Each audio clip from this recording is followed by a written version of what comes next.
Hello everyone, welcome to my YouTube channel. आज आपके लिए मैं कोड लर्निंग वीडियो लेके आया हूँ। जैसे आपको पता है मेरा 400 प्लस सब्सक्राइबर हो चुके हैं। जैसे मेरा सब्सक्राइबर बेस 100 से बढ़ता जाएगा, वैसे वैसे मैं आपके लिए हर रोज हर वीक एक लर्निंग वीडियो लाता रहूंगा। चलिए आज का टॉपिक स्टार्ट करते हैं लॉन्ग टर्म इन्वेस्टिंग को लेके। बहुत जन का मैं सुन रहा था, वो सब कोई अभी क्या हो रहा है ना, देखिए मार्केट में बुल रन मार्केट चल रहा है। बुल मार्केट उनके जो स्टॉक्स है उन्होंने जो पहले बाई किए वो 100% 200% प्लस हो चुके हैं, मूव दे चुके हैं। उनको लगता है वो आने वाले दिनों में और भी अच्छा मूव दे सकते हैं। आपको एक मैं प्रोसेस बताने वाला हूँ, आपको एक रिव्यू का प्रोसेस बताने वाला। आप जो स्टॉक होल्ड करें, क्या वो लॉन्ग टर्म में ऐसे रिटर्न देते रहेंगे या नहीं देते रहेंगे, वो कैसे आपको डिफाइन करना है। मैक्सिमम लोग का ये प्रॉब्लम रहता है ना, क्योंकि वो स्टॉक आप खुद तो एनालिसिस करते नहीं है, वो बाजार से खबर मिलता है, फ्रेंड से खबर मिलता है, ब्रोकर से खबर मिलता है, वो बोलते हैं ये कंपनी को ले लो, लॉन्ग टर्म लेके छोड़ दो। आज मैं आपको बताने वाला हूँ जो स्टॉक आने वाले दिनों में या 2 साल 5 साल में मल्टी बैगर बन सकते हैं या एक कंसिस्टेंट रिटर्न दे सकते हैं, उसमें कुछ ना कुछ फंडामेंटल कैरेक्टरिस्टिक होते हैं। अगर ये स्टॉक आपके पोर्टफोलियो में ये जो कैरेक्टरिस्टिक या पैरामीटर्स मैं आपको बता रहा हूँ, अगर वो आपके स्टॉक में रहते हैं तो 80% चांस है वो आपको एक धीरे धीरे कंसिस्टेंट रिटर्न दे सकते हैं। अभी कंपैरिजन करें, देखिए अभी मार्केट में बुल रन चल रहा है लास्ट 11 महीने से।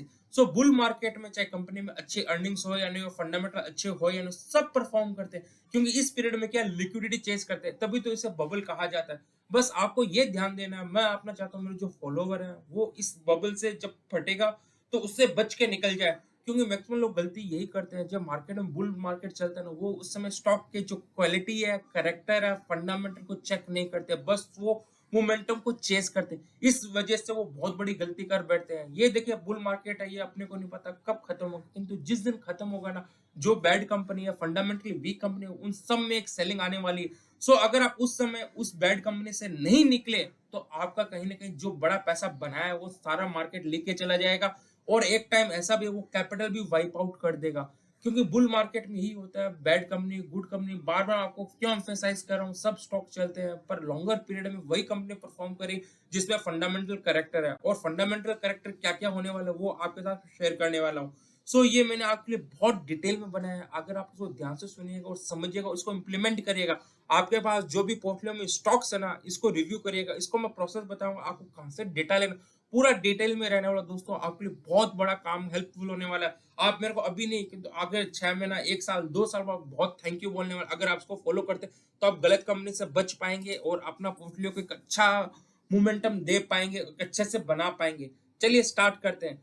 ये चेकलिस्ट मैं आपके साथ शेयर कर दूं, जिसको भी इंटरेस्टेड है, मेरा टेलीग्राम चैनल है लर्न विद आयुष कुमार, इसका लिंक मैं डिस्क्रिप्शन बॉक्स में डाल दूंगा, वहां से आप डाउनलोड करके इसको फॉलो कर सकते हैं। ये आपके लिए बहुत हेल्पफुल रहने वाला है। ये बाइंग चेक के पहले आपको क्या करना है, आपके पास जितने भी स्टॉक्स है ना पोर्टफोलियो, सारे स्टॉक को इसमें नोट डाउन करिएगा, फिर एनालाइज करिए।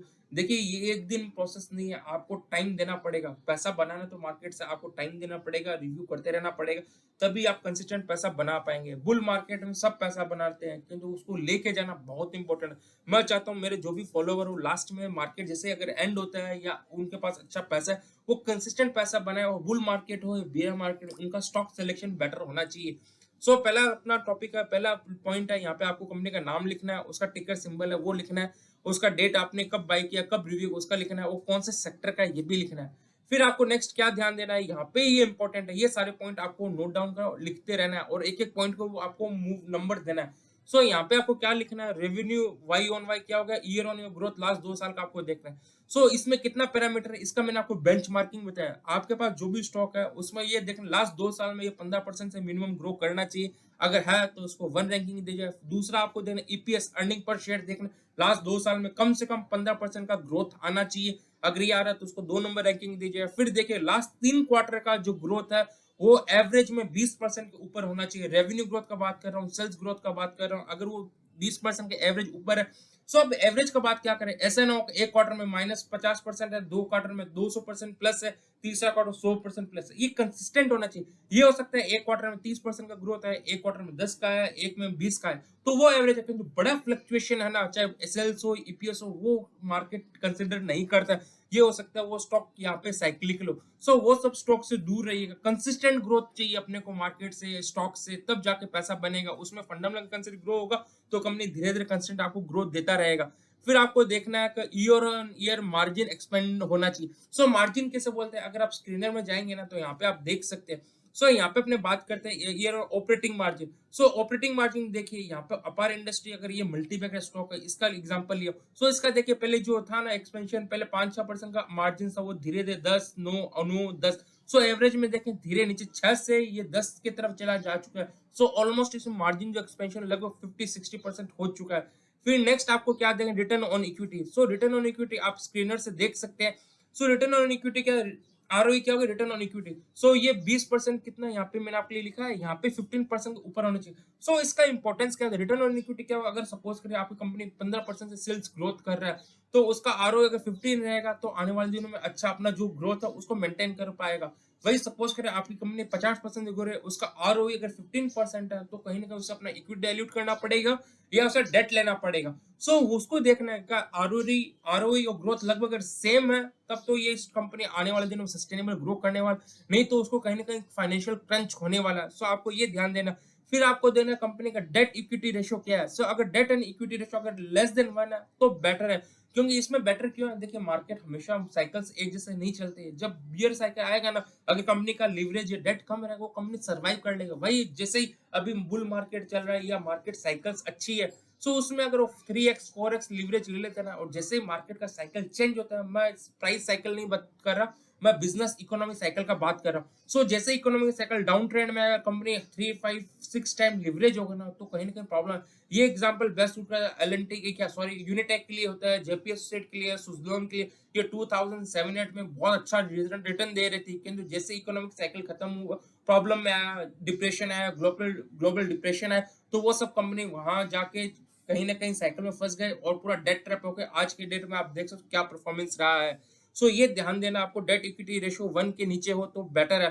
फिर आपको ये भी ध्यान देना, आपके पास जो कंपनी है उसका कुछ नया प्रोडक्ट लॉन्च हो रहा है या उसमें कोई मैनेजमेंट चेंजेस आ रहे हैं। सो ये एक कैरेक्टरिस्टिक होता है। अगर कोई नया मैनेजमेंट अगर वो कंपनी को अच्छा परफॉर्म करा तो वो मल्टीपैकर बन सकता है, या कंपनी कोई अच्छा प्रोडक्ट लॉन्च किया है जो मार्केट में अच्छा डिमांड करने वाला है, तो उससे भी उसका रेवेन्यू ग्रोथ कर सकता है। फिर आपको देखना है जब कंपनी आप बाई करें उसका पी क्या है। सो पी और उसका ग्रोथ का कहीं ना कहीं एक रिलेशन है। सो आपको ये ध्यान देना, आपको जो कंपनी बाई कर रहे हैं वो पी उसका मल्टीपल, जस्ट आप उसको पॉइंट दे सकते हैं, ऊपर वाले को आपको नंबरिंग देना है, बस ये सारे पॉइंट आपको लिखना है। आपको फिर ध्यान देना, आप जो कंपनी बाई करे वो कंपनी का लीडर है या लेगार्ड है। सो लीडर ध्यान देना, लीडर क्या होता है, जो कंपनी में धीरे धीरे कंसिस्टेंट ग्रोथ है, उसका हाई मार्जिन है, या उसके पास जो प्रोडक्ट्स है उसमें एक अच्छा मार्केट शेयर होल्ड करता है। फिर उसके बाद आपको देखना, आप जो कंपनी बाई करे उसमें म्यूचुअल फंड कितने हैं, कोई बड़े एस इन्वेस्टर जैसे आशीष कोचर, विजय केडिया, ये सब इन्वेस्टर है या नहीं। अगर ये सब इन्वेस्टर, तो उससे आपको एक ग्रिप मिलता है का इसका कोई फंडामेंटल थीसिस या चेकिंग हो चुकी है। और म्यूचुअल फंड अगर इसमें इन्वेस्टिंग कर रहा है जो अच्छे म्यूचुअल फंड हाउस है, तो इससे आपको पता चलता है इन सब का फंडामेंटल कहीं ना कहीं किसी ने चेकिंग किया है,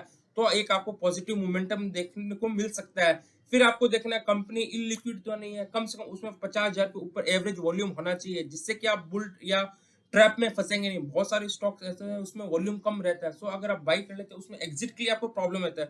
फिर आपको देखना है ये कंपनी अगर जो स्टॉक बाई करे वो उसके पीछे कोई कंपनी होता है जिसके, सपोज करें सुजलोन है, सुजलोन का अगर आप देखेंगे चार्ट देखेंगे तो ये मल्टी ईयर, अभी जो ब्रेकआउट है मल्टी ईयर ब्रेकआउट है, एट हाई पे नहीं है। सो आपको ध्यान देना कहीं जो कंपनी बाई करे उसके पीछे सप्लाई है, सप्लाई हो गया, रेजिस्टेंस रेजिस्टेंस हो गया पुराने हाईज। क्योंकि बहुत जन जिन्होंने सुजलॉन में 100, 200, 300 में बाई करे, जैसे वो प्राइस के पास आएगा ना तो वहां पे सेलिंग आएगा। सो आपको ये ध्यान देना है। फिर आपको देखना कंपनी का 50 वीक से कितना दूर है, मार्केट कैप से कितना है, और फिर आपको ध्यान देना कंपनी का फ्री फ्लोट कितना है। सो फ्री फ्लोट क्या होता है, सपोज करिए कंपनी ने 50 करोड़ का 100 करोड़ शेयर है, 100 करोड़ में से 50 करोड़ प्रमोटर के पास है और बैलेंस 50 करोड़ मार्केट में। ये आपको डेटा मिल सकता है बीएसई से।